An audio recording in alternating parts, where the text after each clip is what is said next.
Кудайдын чакырыгы 17 сентябрь.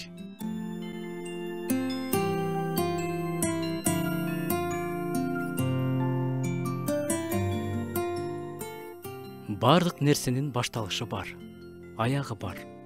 Бул дүйнөнүн башы болгон, аягы да болот. Ар бир адамдын тирүү жан болуп жаралган күнү болот. Түбөлүккө өткөн күнү болот. Кандайдыр бир иштин да башталыш күнү бар. Бирок ал деле бир күнү бүтөт. Сахнанын жылдыздарынын, футболдун жылдыздарынын да жанган күнү, өчкөн күнү бар.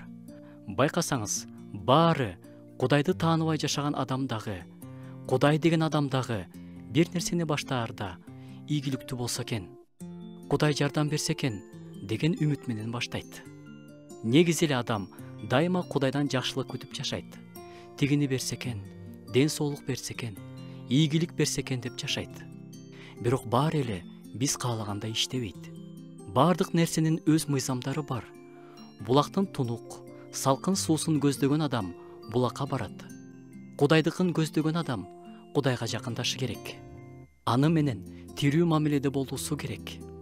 Анын көрсөткөн жолу менен ага жакындоосу керек. Кудайга алып барчу жалгыз жол Ыйса Машаяктын курмандыгы аркылуу ачылган жол. Ыйса ар бир адамдын күнөөлөрүн мойнуна алып, айкаш жыгачка кадалып, ошол аркылуу Кудайга жол ачып берген. Аны кабыл алган адам Кудай менен тирүү мамилеге өтө алат. Албетте, Кудай мээримдүү, берешен жана боорукер. Ал суратпай эле ар бирибиз жөнүндө кам көрүп, күнүн чыгарып, жанын жаадырып жатат.